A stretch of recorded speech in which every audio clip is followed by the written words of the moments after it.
Now, this morning we're in Colossians 1, and so you can turn there in your Bibles if you've got them, or they'll be in their Bibles underneath your pew, actually, in some nooks there if you want to take those.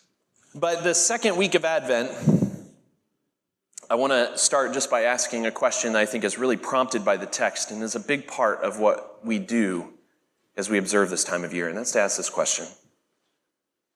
On what are you hanging your life? The stuff of life, the important things. What are you hanging those things on? Do you trim a tree? Those of you who have trees, now some of you I know are total cheaters and you have like fake trees that are already decorated. Okay, I know that exists. Are you willing to volunteer that you're one of those people? Any of you Wow, okay. All right, that's okay. That's all right. In the new heavens and new earth, there will not be artificial trees that are already decorated. Oh, okay, it's not decorated? Okay, all right. Thank you, Debbie. That went from like a 4 to a 4.5. Okay, good. So chances are in your house, just like in mine, the ornaments that you put on the tree have all kinds of designations. You know, you've got the ornaments that tell the story of where you've been. You know, you've been on vacation, all kinds of places. You've got those ornaments. You've got the plaster handprints from your kids when they were younger. If you're like me, you halfway weep over them when you see them, the little tiny hands. Or you have pictures of yourself from back when you looked younger, fitter, stronger. You know, all those things that you hang on the tree, all the kind of stories of your life. Well, the fuller the tree, the more life you can hang on it. We got a fat tree this year, by the way, very fat. If you come by our house, you'll see it barely fits in the space. Not so tall, but very fat. We can hang lots and lots of stuff on it. And listen, you and I spend a lot of our time trying to find something to hang the stuff of life on. And it's one of the reasons why the Christmas tree evokes so much in us, this picture of hanging things. And the fact that those things so often that we invest, our kids, our life, our stories of who we are, so often those things can leave us empty. They can fail us. And that failure sometimes can make us feel quite lonely. What I want to tell you is that Christ didn't just come into the world to be a child here. He came into the world as fullness. He came into the world to be fullness where we might be empty. He came to be all things for those of us who might not have all things. And even if you think about the very first incidence of loneliness that happens in the Bible when God looks at Adam and says, well, it's not right for you to be alone. What does he do? He doesn't just give him someone who's a person he can talk to. He gives him someone that can share his purpose, that he can hang life on, that he can talk about life with. They can have this shared mission.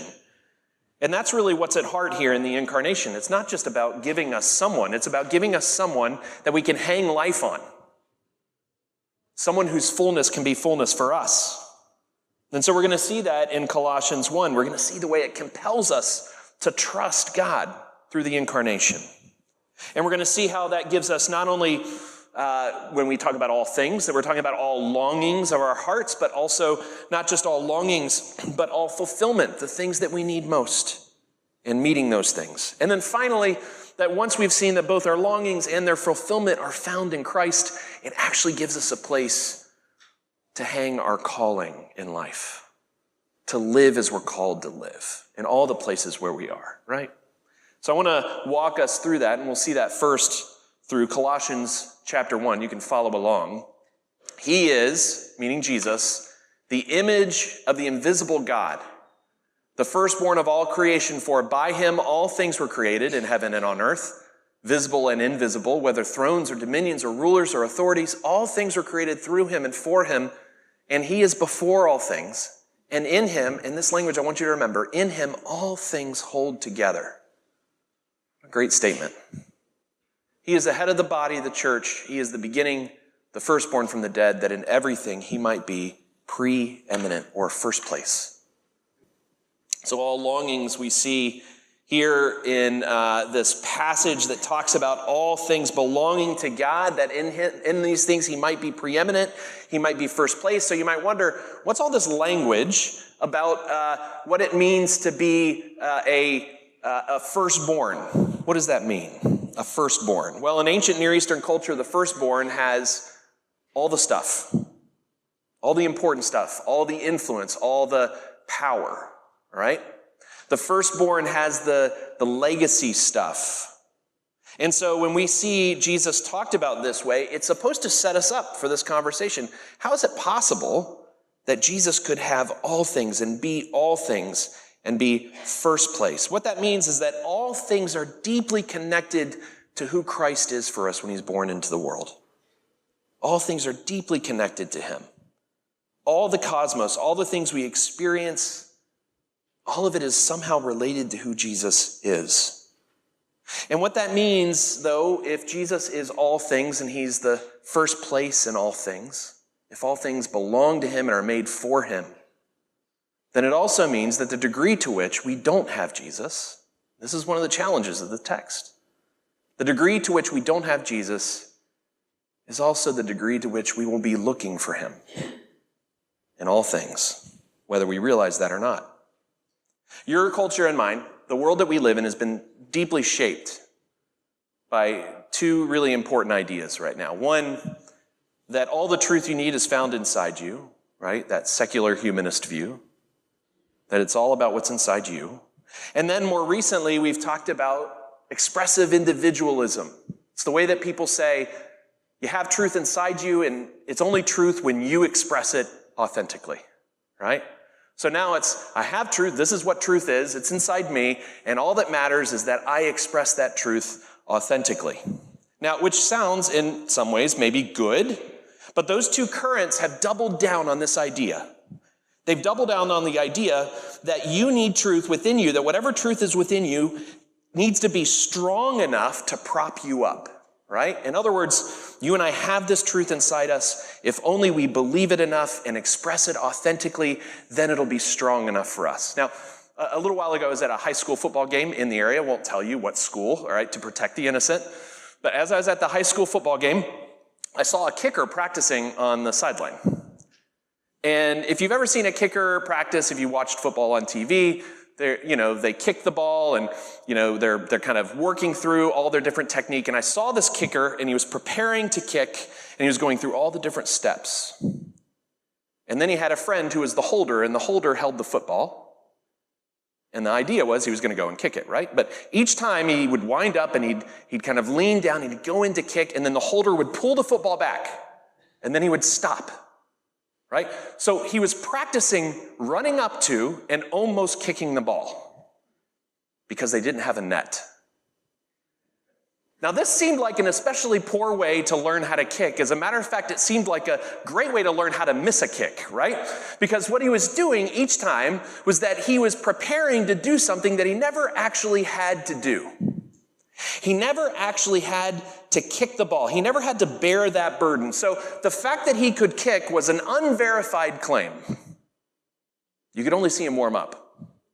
But you see, it's in the actual kicking where it matters.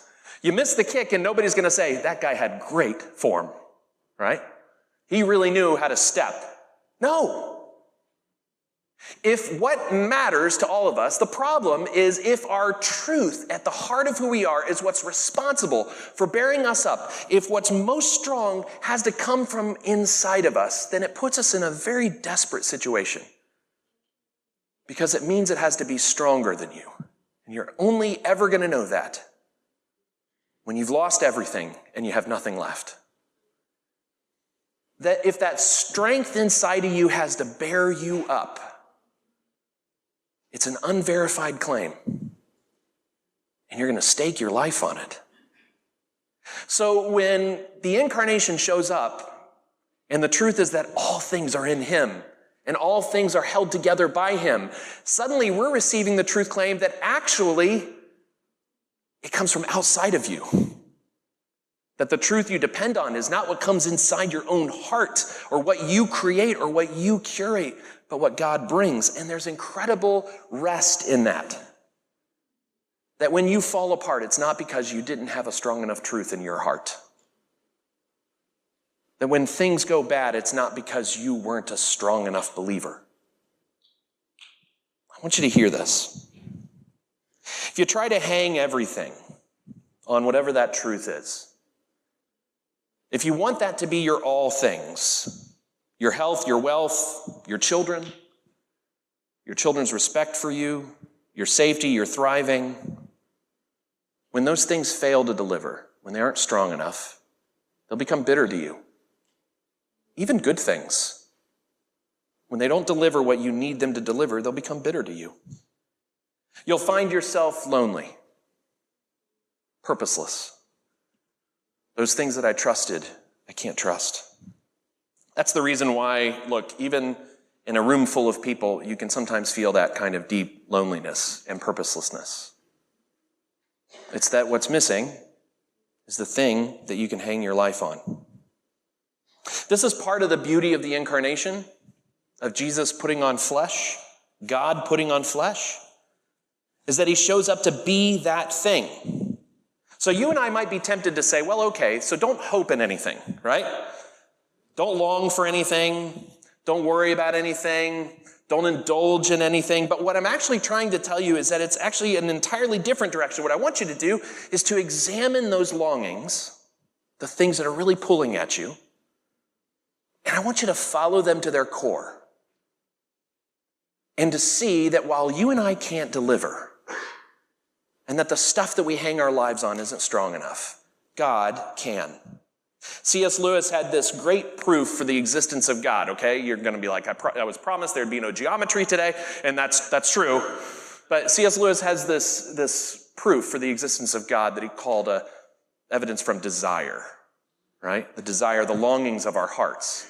In other words, you might think that, well, because we have deep longings, that means somehow God can't exist or he can't be true because I want more, right? But what Lewis did was he pointed out that actually it's a proof of God, and let me explain why. So here's how it works, and it's written in your worship guide. And I'm telling you this because we need to know that our longings actually point the way to who God is. We don't ignore them. We examine them. He says our natural desires have a corresponding object that satisfies them, right? When you're hungry because you know what food is, right? You're thirsty because you know what drink is. You know, you want to exercise because you know what exercise is. You have this desire that has its corresponding thing. But there exists in us a natural desire for transcendence. In other words, to mean something, for life to be important, for our lives to matter, and nothing in the material cosmos can satisfy. Now, the reason why we know that is because we're always looking for more. Always, right? So Lewis says, look, you have natural desires and they have their answer. Now you have this desire deep in your heart for something, and it also has an answer, and that answer can't be found anywhere else. We know that. So what's the answer to that? He says, well, there exists some object beyond the material cosmos, the stuff that we make, the stuff that we have, that can satisfy this desire. There must be something that satisfies that desire, or else it wouldn't be there. So what Lewis said is he said, look, all the other religious kind of traditions can't satisfy, therefore, the transcendent object of our longing is God, has to be God. There's nothing we can make. There's nothing we've pursued that can meet that deep need in us. Now, the good news of that is to say, guys, it's okay to long. It's okay to have that deep desire. It's okay to admit the fact that you've worked really hard at your jobs and you're still unsatisfied. There's still something in you that gnaws at you. It's okay to say that you're in a good marriage, and even in your good marriage, there's a part of you that still remains longing for something more. It's okay to say that because God has come to be the fullness that we need most sharply, most necessarily. So how do I know this? How do I have any reason to trust in the God of the scriptures, right? It's because of this incarnation. It's because of God's coming to earth. It shouts this argument that your and my longings aren't wrong, they're just improperly set. Our longings aren't wrong, our longings are in the wrong direction. They need a greater fullness than we can provide. That is at heart of the struggle in all of us. They're not properly set. Advent is this invitation. It's this invitation to seek this out. And I want you to hear this quote.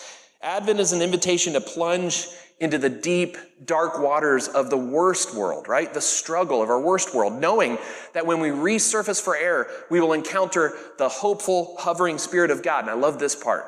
When we dive into the depths of our worst world, the struggle, we reach a critical point at which our chocolate and pageants, if that's your thing, that no longer satiate or satisfy our longing for hope. We're liberated by that realization. In other words, seeing that nothing else can satisfy actually liberates us to not pursue it so desperately. When we see it doesn't satisfy, we no longer have to live for it, okay? The light of true hope is found in the midst of that darkness. Now, I know I'm talking to people who are suffering in all kinds of ways in darkness. What I can tell you is that one very liberating thing is that your if only, it's in your head. If only I had this, if only I had this, if only my life were this way, if only I had my health or wealth or companionship or whatever. When those things fail, the blessing is that we know we no longer have to live for them because they cannot satisfy. It's something powerfully true for us that we need to hear. So what happens once we've seen that we have these longings and they aren't met in the stuff of the world, and God says, I'm the one for whom all things were created, right? It's an incredible claim. He wants us to shoot the moon here and to believe in him. Well, then we see this picture of fulfillment that comes through Jesus. All things hold together in him. If you can memorize verses in the Bible, if you're good at it or if you're not good at it, I would encourage you to take verses 15 through 20 and to make those life verses. Somebody in the church asked me, what's your favorite passage of scripture? And they had all kinds of answers, Romans 8 and everything else. All things, these are all great. I love Colossians 1. It's my favorite. And this is why. If our longings are there, if we see them, if we know how powerfully difficult they can be, then when Jesus says, through his word, all things hold together in me, it's no longer a threat. When God says, look, all things behold, all things they belong to me, it's no longer a threat. We're no longer saying, well, God, don't take my stuff. Don't be in charge of my life. Instead, we're saying, can you really satisfy? Please, take everything that I have. It's no longer a threat, but a comfort. This word, hold together, this is going to be totally unimpressive to you, okay? I'm just going to tell you. But this Greek expression of holding all things together is a compound word. The New Testament is originally written in Greek, and so sometimes all the English things don't come out when we read it. But it says, stand together is the word for hold together.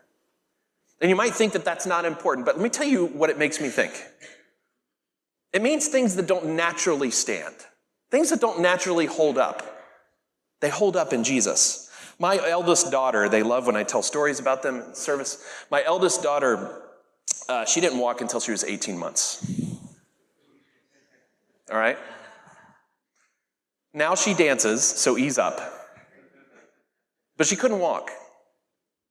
When she walked for the first time, it was more unexpected than you can imagine. It was like watching a child ride two bicycles at once. But she was walking, right? She was moving. She was held up. Things that fall and stumble and collapse, they stand together. When I saw her do it, I was amazed. Now she dances. There's something that pulls all the uncoordinated things of our lives, all the broken things, all the half wishes that don't turn out, all the broken desires in us that we know are poorly set and are looking at the wrong things. There's something that pulls them together.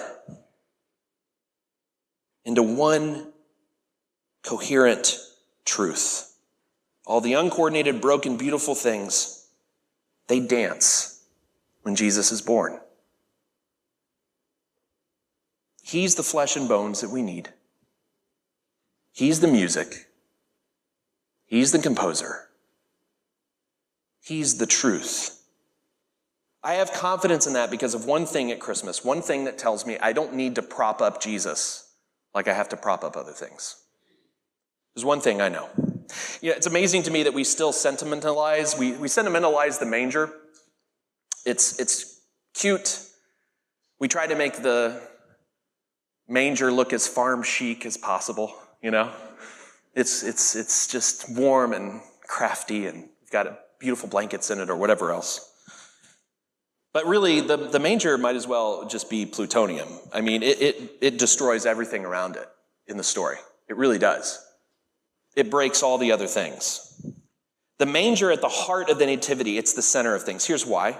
You and I might invent gods. We do this all the time. We have all kinds of ideas about who our gods are going to be. And they might do all kinds of things for us that make us very happy. But they all demand that we feed them. They all demand that we support them. They all demand that we make some kind of sacrifice to prop them up. There is no God in human history but one who is willing to live and to be in a food box, in a manger. The God that we serve journeys to us, and rather than us feed him, he becomes the very image of food. He puts himself in a manger, in a feed box for beasts. That's where he puts himself. He gives himself to the hunger of his followers. How can I trust that God can be all things? Because the God who is all things says, let me be your very source of sustenance. Why is it okay to be hungry? Because God says, eat from me. Why is it okay to look to him, to take all the broken stuff and say, I need you, Jesus? Why is it okay for that? Because he says, I'm going to put myself at the center of human living, and I'm going to be that kind of God. All kinds of gods in the world. Only one puts himself in a feed box. This story is mad when you look at it. But a God who has everything, who is everything, who makes himself nothing.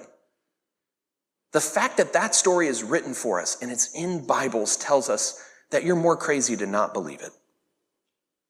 Nobody writes this story. So why do I believe it? Because of how incredibly unlikely and how full of love that story is for us. That God would say, let me be all for you. And not only that, not let me be all for you, but he becomes the Christ who feeds us by his own poverty, and he heals us by his own wounds. And Jesus shows up to be the one who holds all things together. And what does the text this morning say? He reconciles us. He pulls those things together. He pulls us together with God himself, and he does it at the cost of his own blood. He is full. That's what Colossians 1 says. He is full so that he can be poured out. He is born so that he can die. He is a presence for the empty manger in every human heart. He is the bread of life. So what happens once we see the God who is both the target of our longings and their fulfillment? It means that we actually get to pursue callings in our lives. We get to live. We get to live without being shackled to those longings. Let me tell you what that looks like. Verses 20 and 21, as it kind of brings this text to a close and tells us that all of life is found in Jesus. Once we've learned that, and you have to recognize Paul, the apostle who's talking to the people of Colossae and Turkey, modern day Turkey, he's saying, I want you to live out this call upon your life. I want you to be as missionaries and ambassadors and all of that. I want you to fulfill this longing and this calling, and the way you're going to do it is that Christ is all in all for you. If my longings are met in Christ, it will enable me to move beyond the fear of losing things. It'll enable me to be a better husband. If I know that my life hangs on Christ and not on me, then it'll enable me to do more than just pretend to be a good worker and a good neighbor. I can be those things because I can trust Jesus for what's most important. I want to give you a mental exercise this morning. I want you to imagine you do good religious things. You're a good person, right? I want you to think about that. People think highly of you. They appreciate you. But what's it like when they stop recognizing it? What's it like when the people for whom you are good stop seeing your goodness? What do? You get mad? Offended? Do you stop doing good things? That frustration reveals that we've not hanged our life on Christ. We've hanged it on other people's opinion of us. The praise of others holds all things together. When that praise is removed, often we'll stop doing the good things. If you are doing good things without Christ holding all things together, eventually you'll find you can't continue doing those things. Or wear you out. But if, on the other hand, all things hold together through Jesus' fullness, then I'm free to live sacrificially, because then the object of all my longings doesn't have to uphold my desire. They don't have to serve me. I can live sacrificially. I can be a husband sacrificially because my wife doesn't have to make it worth it for me. I can love my kids well because I don't have to hang my life on my kids. I can work well because I don't have to hang my life on my work. Do you understand? I can pursue those callings. You kids here this morning, living in your homes, trying to be good, you do good things. You're good kids. Maybe you're studying well. You're doing all the things well. But you feel like you're 1 second away from being the bad kid. One bad decision, one bad move. It's hard to be good when you feel like you are that close to being the bad kid. You're doing all the things right and your parents seem happy with you, but you're wondering, if I make one mistake, then I'm not good. What do I do? Who can live in that world? So you're dishonest, or you evade, or you just give up. What I want to tell you, kid, what I want to tell you is that you can hang that life on Jesus. So that it's not your parents and their approval of you that makes you matter. You can look at Jesus and say, all things hold together in him. Not in my teachers, my parents, my boyfriend or girlfriend, but in Jesus. The application I want to give you this morning is I really want you to think about whether or not you're able to serve and love others without recognition. In other words, what I'm saying is, take that part, the approval of others, out. Are you able to sustain life as a husband or wife, as a friend or neighbor, as a worker, even when you're not recognized for it? I want you to identify maybe that part in your heart that says, I need that. I need people to see it. I need people to recognize it. I need people to thank me. I want you to turn that toward Jesus and to see that he can be all things, even that, for us. St. Augustine actually wrote a bit of poetry about this. I'm just going to read it for you. This Lord our God, the Word of God, this fourth century bishop, the Word made flesh, the Son of the Father, the Son of God, the Son of Man, exalted that he might create us, humbled that he might recreate us. He walked among men and suffered what it is to be human. He said, let every sigh be a pointing after Christ. Let every sigh be a pointing after Christ. Let that most beautiful one who loved even the ugly, that he might make them beautiful. Let him be longed for. Let him be longed for. Hurry to him alone.